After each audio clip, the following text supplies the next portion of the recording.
Bonsoir. Bienvenue dans cette tranche économique dont voici les titres. Avec le MIFA, le Togo a-t-il trouvé la clé du financement de l'agriculture? 3 ans après, quel bilan peut-on aujourd'hui dresser du MIFA? Et pourquoi les autorités viennent d'opter pour une ouverture de son capital social au privé, notamment la PIA et Arise? Des éléments de réponse dans cette édition.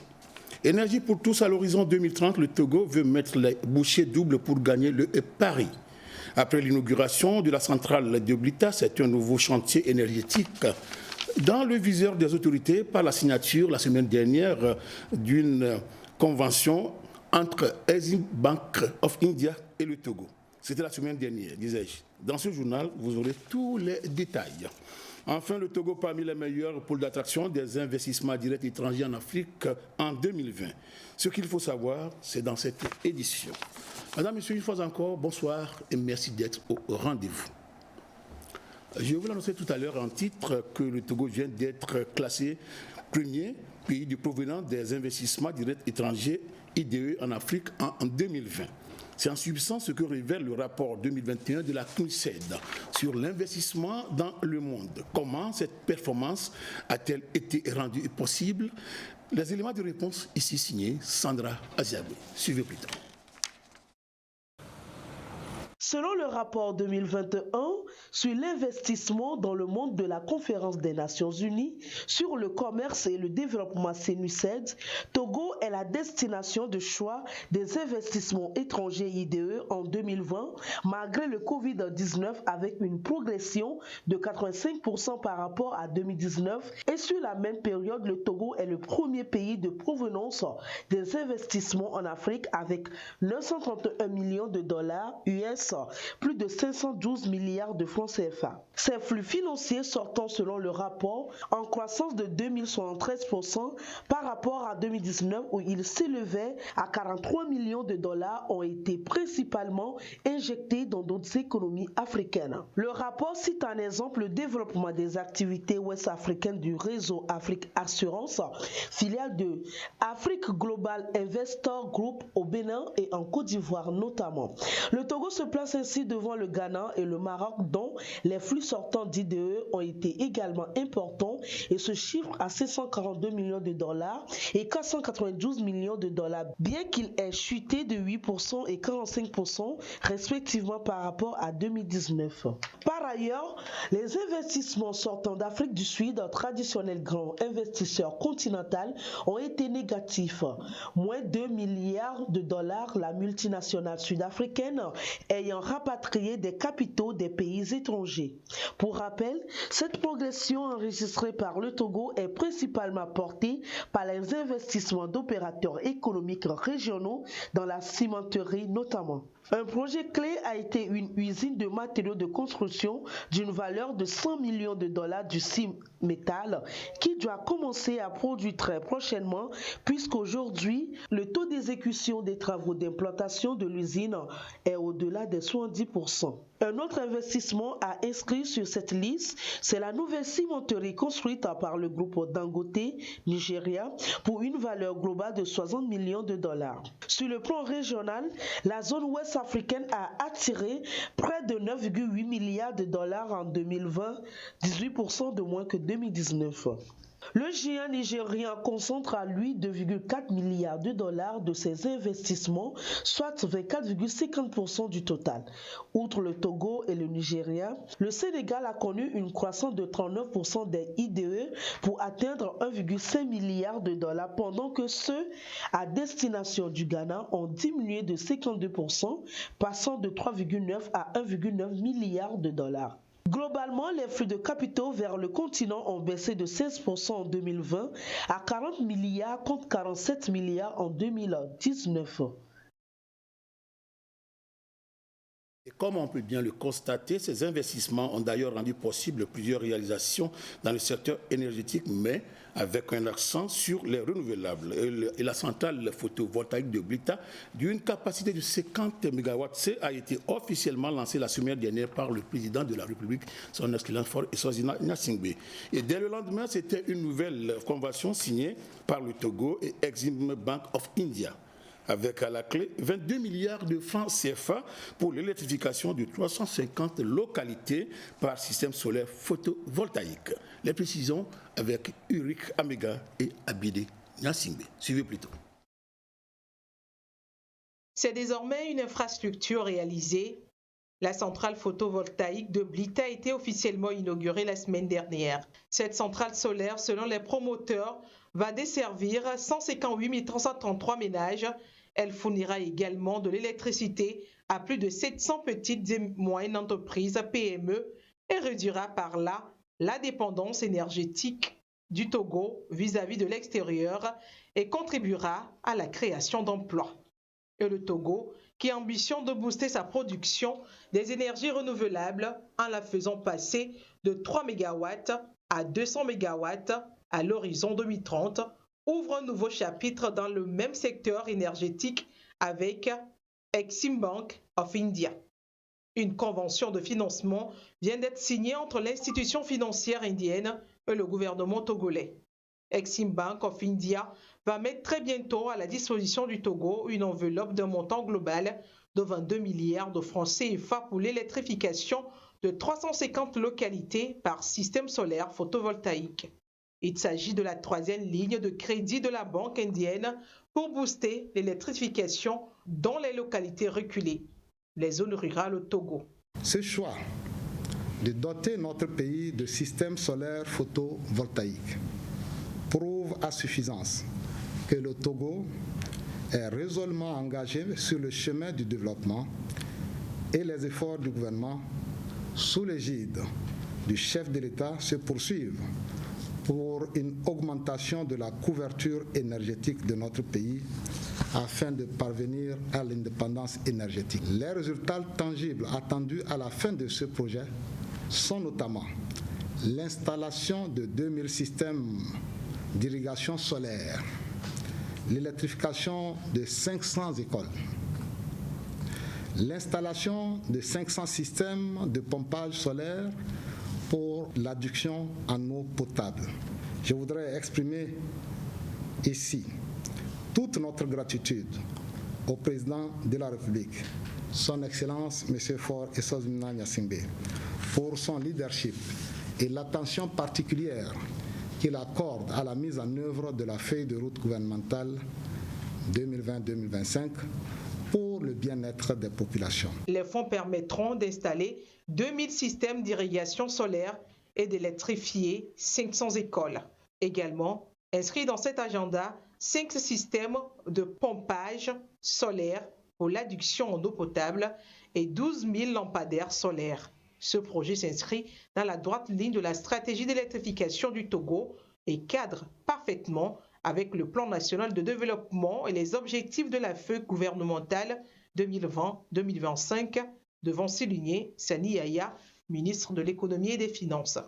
Le gouvernement togolais, pour qui l'accès à l'énergie domestique constitue un catalyseur et un accélérateur du développement des villes et villages qui en bénéficient, soutient que ce projet contribuera à l'amélioration des conditions de vie des populations rurales vivant dans les localités isolées du réseau conventionnel.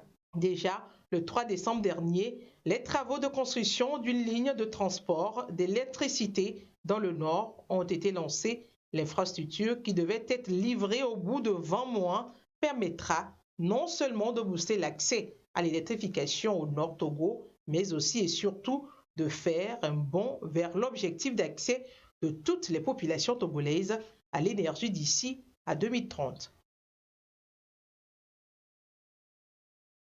Restons dans le secteur énergétique avec ce communiqué.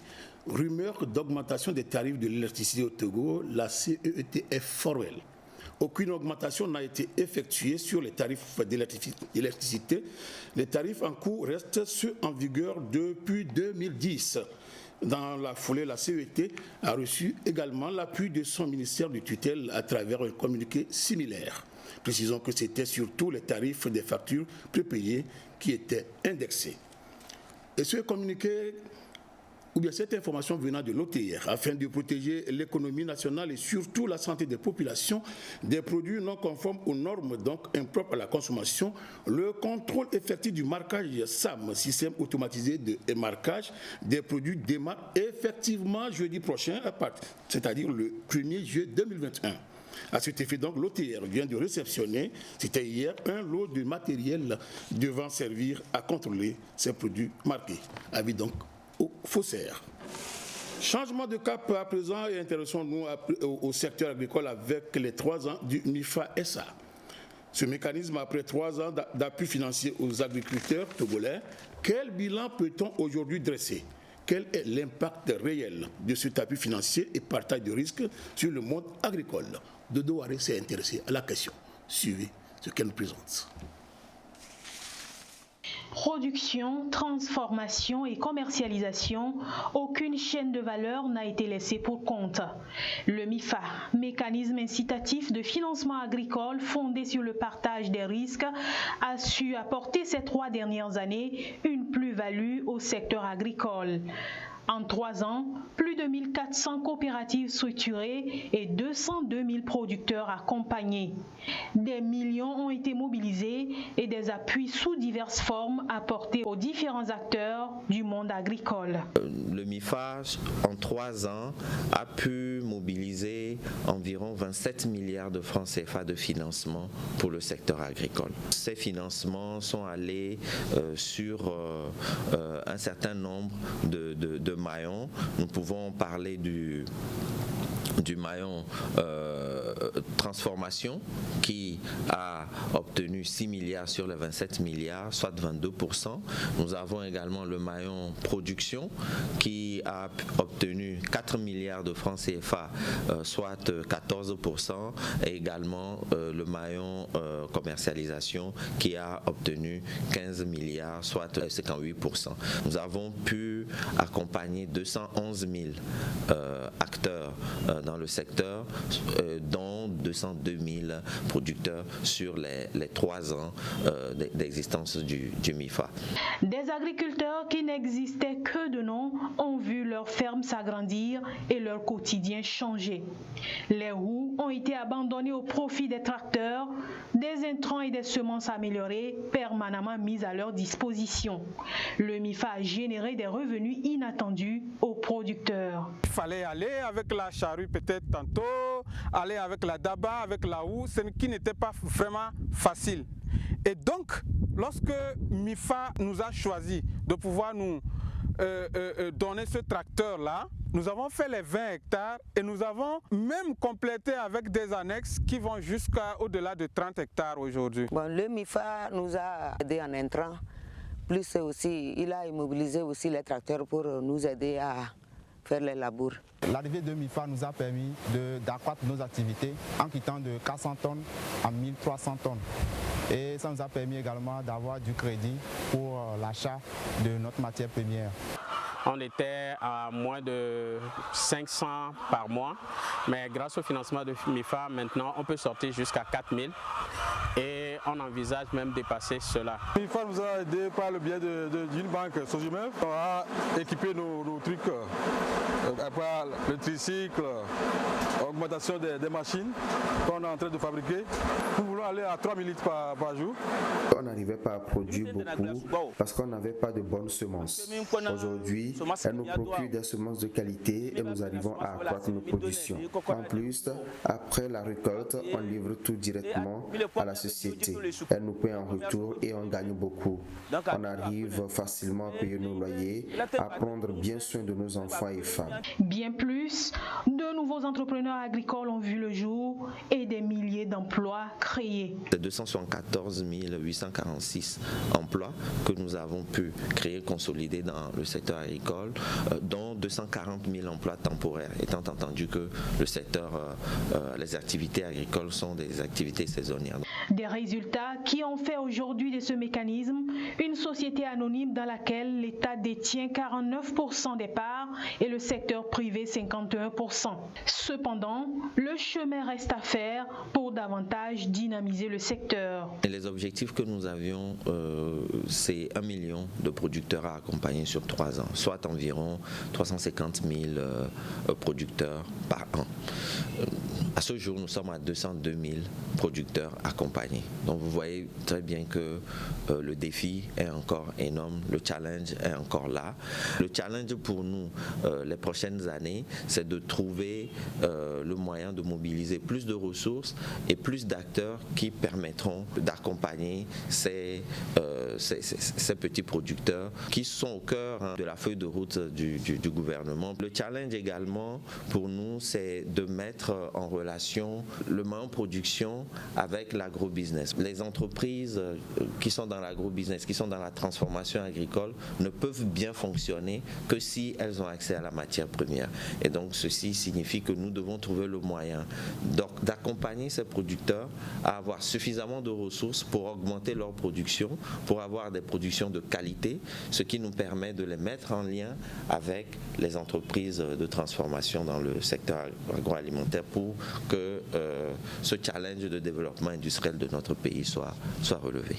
En tout cas, le MIFA semble se parer à toute éventualité pour assurer le financement nécessaire à la modernisation et à l'industrialisation du secteur agricole togolais.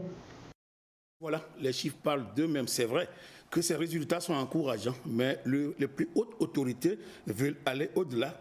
Et c'est ce qui justifie d'ailleurs l'ouverture du capital social du MIFA à la PIA, plateforme industrielle d'Adeti-Copé, et à Arise. Les précisions avec Clarisse Atikle. La plateforme industrielle d'Adeti-Copé, PIA et Arise, Special Economic Zone, société de droit mauricien et holding, sont les concernés par cette ouverture. Pour rappel, ces deux entités rejoignent ainsi l'État togolais et la Fédération nationale des groupements de producteurs de coton, FNGPC. Cette annonce, contenue dans le communiqué sanctionnant le dernier Conseil des ministres, intervient dans la foulée de l'examen d'un projet de décret autorisant la cession à des actions de l'État dans le capital social de la société MIFA, mécanisme incitatif de financement agricole. Ce nouveau partenariat stratégique avec PIA et Arise, Special Economic Zone, vise à relever les défis rencontrés dans la mise en œuvre du mécanisme du MIFA SA, notamment en matière de financement de l'agriculture, en particulier la focalisation sur des filières prioritaires, l'amélioration des revenus des producteurs et la fourniture en quantité suffisante de matières premières aux industries locales. Déjà, la future actionnaire PIA, d'après ses promoteurs, a en effet pour vocation la création de chaînes à haute valeur ajoutée, particulièrement dans l'industrie textile. Ces projections déclinées sont claires. Ne plus exporter un seul gramme de coton brut d'ici à 2023, produire d'ici quelques années, via une unité de textile domestique, des dizaines de millions d'unités de serviettes, de lits et de vêtements. La production devrait être également boostée au niveau du soja, du bois, du marbre ou encore des engins électriques. Si 35 000 emplois directs doivent être créés au cours des 4 prochaines années, la PIA voit plus grand et envisage de porter le nombre d'emplois total à plusieurs millions d'ici à 2030. Et parlant toujours de l'agriculture, le Togo ambitionne de doter les filières volailles, maïs, riz et tomates à l'horizon 2030. Le plan de développement de ces 4 filières validé la semaine dernière devra mobiliser un financement global de 1 800 milliards de francs CFA. Le pays prévoit ainsi de porter de 1,23 tonnes à 6 tonnes de maïs par hectare et étendre l'espace cultivable à 35 000 hectares pour un rendement de 211 000 tonnes de maïs grain. La réalisation de cet ambitieux programme a besoin des enveloppes respectives. 147 milliards de francs CFA pour le maïs, 987 milliards de francs CFA pour le riz, 235 milliards de francs pour les tomates et 430 milliards plutôt pour la filière volaille. Agriculture, parlons-en, mais cette fois-ci avec les échos des marchés de référence pour vous parler des prix indicatifs sur ces marchés avec Eli Agba Nyandao.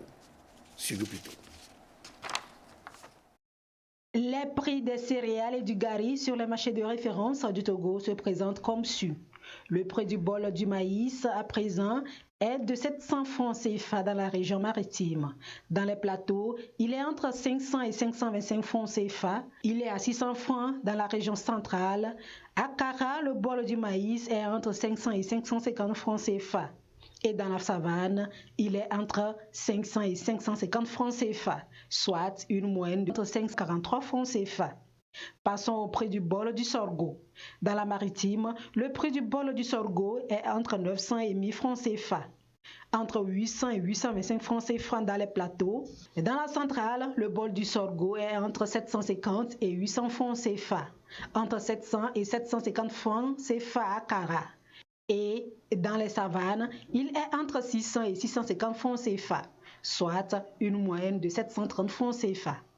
Le prix du bol du haricot est à 1700 francs CFA dans la région maritime. Dans les plateaux, il est entre 1400 et 1500 francs CFA. Le bol du haricot est à 1700 francs CFA dans la région centrale. À Kara, il varie entre 1400 et 1500 francs CFA. Et dans les savanes, entre 1400 et 1500 francs CFA, soit une moyenne de 1508 francs CFA. Continuons avec le mil. Dans la maritime, le bol du mil est à 1200 francs CFA, entre 1000 francs et 1100 francs CFA dans les plateaux. Dans la centrale, le bol du mil est à 1000 francs CFA. Il est à 800 francs CFA à Kara et entre 800 et 900 francs CFA dans les savanes, soit une moyenne de 925 francs CFA. Et pour terminer, le prix du bol du gari est entre 1100 francs CFA et 1200 francs CFA dans la maritime.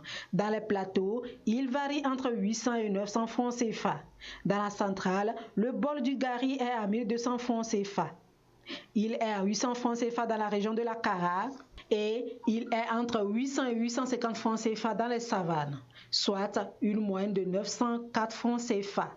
C'était là les prix des céréales et du gari sur les marchés de référence du Togo. Et à propos de ces céréales et pour assurer la sécurité alimentaire des Togolais, d'abord, le gouvernement communique. Le gouvernement porte à la connaissance des opérateurs économiques que l'exportation des produits de grande consommation tels que le maïs, le sorgho, le mil, le haricot, le riz, l'igname, le manioc et les farines du manioc est soumise jusqu'à nouvel ordre à une autorisation préalable du ministre chargé du commerce. À cet égard, le gouvernement compte sur la bonne collaboration de tous pour l'application stricte de la présente mesure.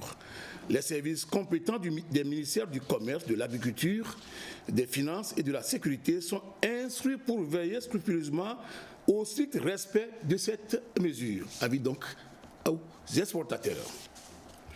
D'un marché à un autre, avec les cours des devises pour ce mardi 29 juin 2021, des cours comme suit. Le dollar US à l'achat était à 547,5 francs CFA et à la vente à 554,5. La livre sterling GBP 759,75 et à la vente 766,75.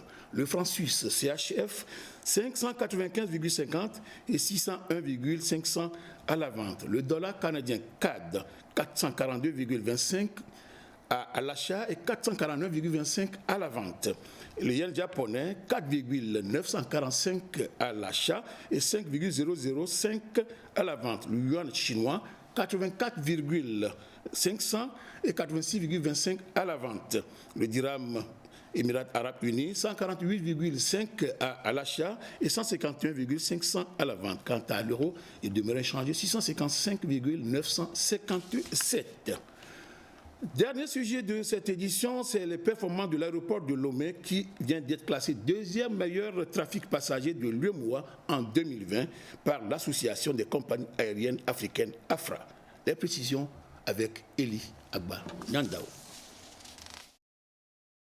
Faire du Togo un hub logistique et numérique, voilà l'ambition des plus hautes autorités du pays depuis quelques années.